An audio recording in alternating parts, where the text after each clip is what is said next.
रामाय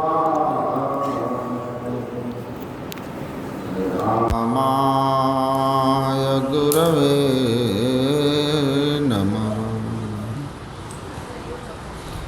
स्वनिवास में विराजमान संतमत के वर्तमान आचार्य पूज्यपाद महर्षि हरिनंदन परमहंस जी महाराज के पावन पाद पद्मों में नमन।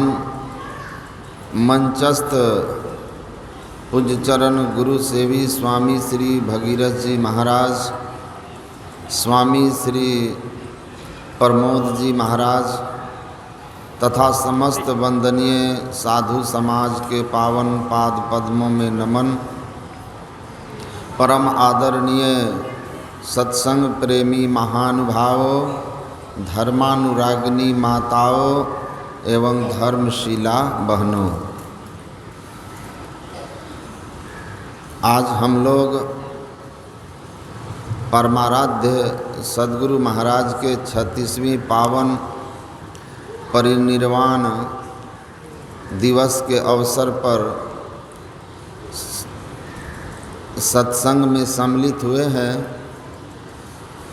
परिनिर्वाण, निर्वाण, ब्रह्म निर्वाण, मोक्ष, मुक्ति, साल्वेशन, सेल्फ रियलाइजेशन, ईश्वर दर्शन, परम पद की प्राप्ति, निशब्दम परमम पदम, ये सब के सब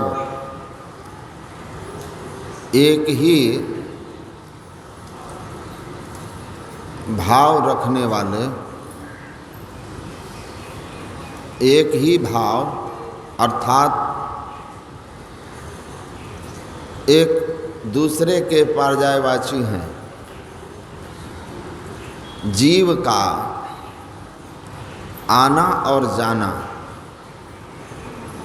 समाप्त हो जाए, आवागमन का अंत हो जाना, दुखों से छूट जाना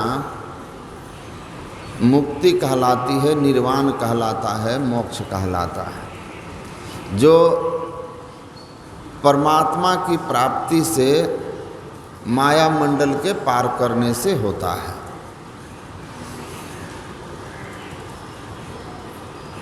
यह जीव इस संसार में शरीर में आकर के फंसा हुआ है, आवागमन के चक्र में पड़ा हुआ है।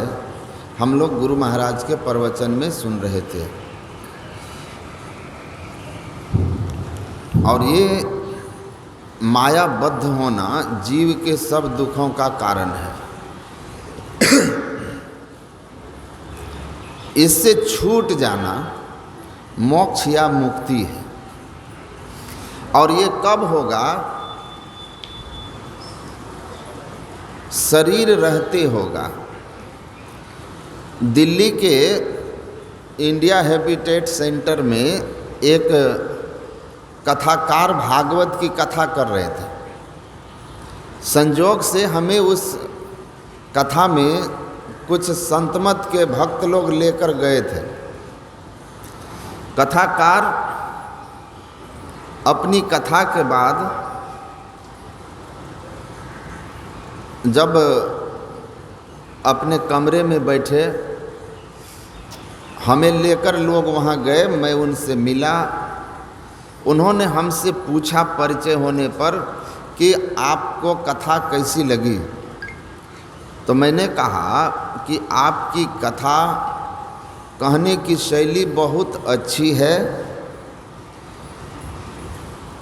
तब फिर उन्होंने कहा कि कथा का कंटेंट कैसा था, कंटेंट तथ्य कैसा था, आध्यात्मिक तथ्य। तो मैंने उनको कहा कि ये मत ही पूछें तो अच्छा है, ना ही पूछें। तो उन्होंने कहा क्यों?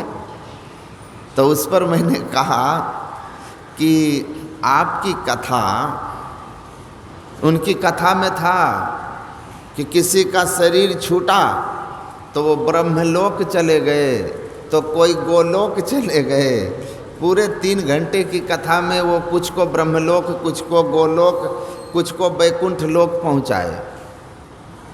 मरने के बाद तो मैंने उनको बड़े सहज ढंग से कहा कि आपकी जो कथा है उसका जो कंटेंट था वो पोस्टमॉर्टम रिलीजियन था, पोस्टमॉर्टम रिलीजियन। और हम जिस मत से हैं, अब वास्तव में जो संत मत या जो वैदिक मत है जिसको हम हिंदू धर्म कहते हैं आजकल, यह वास्तव में मरने के बाद पोस्टमार्टम किसका होता है? जो आदमी मर जाता है उसका पोस्टमार्टम होता है, जिंदा आदमी का नहीं होता है।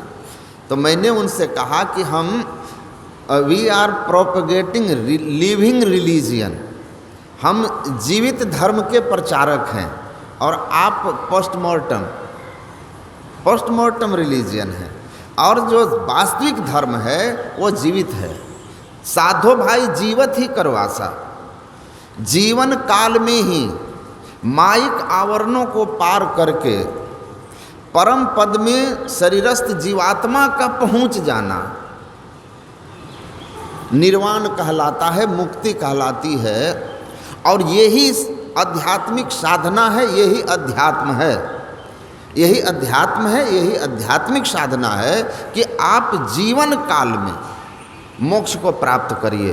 लेकिन आप जीवन काल में किसी की मुक्ति की चर्चा नहीं करते, और शरीर त्यागने के बाद जो मुक्ति होती है वो वास्तव में मुक्ति नहीं होती है, निर्वाण नहीं है, मोक्ष नहीं है, परम पद की प्राप्ति नहीं है।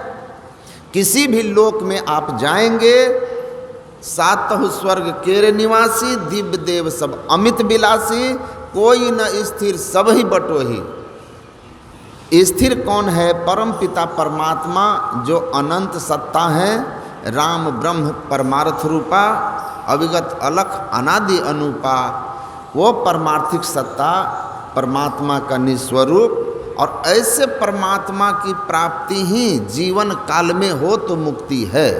और ये मनुष्य शरीर में रह करके गुरु की बताई हुई सदयुक्ति से हम जब साधना करते हैं, स्थूल साधना के बाद हम जब अंतर साधना में अंतर ज्योति और अंतरनाद की साधना करते हैं, तब हम परम गति की प्राप्ति कर पाते हैं। जीवन काल में शब्दातीत पद समाधि में जीव को मिलता है, जब जीव शिव हो जाता है, और तब शरीर में रहते हुए वह जीवन मुक्त कहलाता है। और जब वह अपने शरीर का त्याग करता है तो एक सिंहासन चढ़ी चले तो कौन से सिंहासन पे चढ़ के जाता है? अगर कोई सिंहासन किसी देवलोक के देवता लेकर आए तो आप किसी लोक में ही जाएंगे, इस बात को जान लीजिएगा।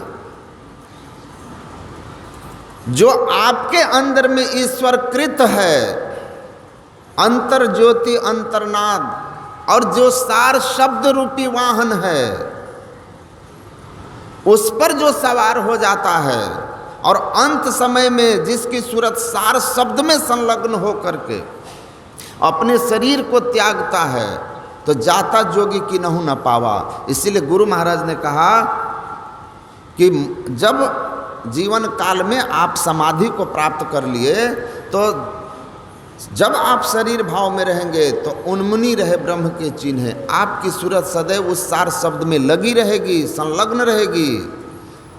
आप ब्रह्म का दर्शन करते रहेंगे, कभी अदर्शन नहीं होगा। और जब आपके समय की अवधि समाप्त होगी तो संत मुक्त पुरुष अपनी सूरत को सार शब्द ध्वनि संग सूरत हो अकह में लीनी, अध्वनि अशब्द अनाम परम पद गति की भीनी, द्वंद्व द्वैत सो रहित सो प्रभु पद पाई के, अरे हरे में ही सूरत न लौटई बहुरी न जन्मई आई के। जब तक सार शब्द की प्राप्ति नहीं होगी, आदिनाद की प्राप्ति नहीं होगी, प्रकर्षेण नयेत उस्मानः मोक्षम इति प्रणवः, वह प्रणव ध्वनि धार जब तक आप नहीं पकड़ लेंगे तब तक आप मुक्त नहीं हो सकते। और ये काम जीवन काल में शरीर रहते आपको करना होगा। जिस जीवन में जिस शरीर में आप उस सार शब्द को पकड़ के परमात्मा की आप एकता जीव और शिव की एकता होगी, जीव और ब्रह्म का एकता होगी, वही ब्रह्म निर्वाण मोक्ष मुक्ति या साल्वेशन की स्थिति होगी। जब ऐसी स्थिति आपकी होगी जिस जन्म में, उसी जन्म में आप मुक्त होंगे, ब्रह्म निर्वाण जीवन मुक्ति और ब्रह्म मुक्ति दोनों को प्राप्त करेंगे। देह त्यागने के बाद विदेह मुक्ति और जीवन काल की मुक्ति जीवन मुक्ति।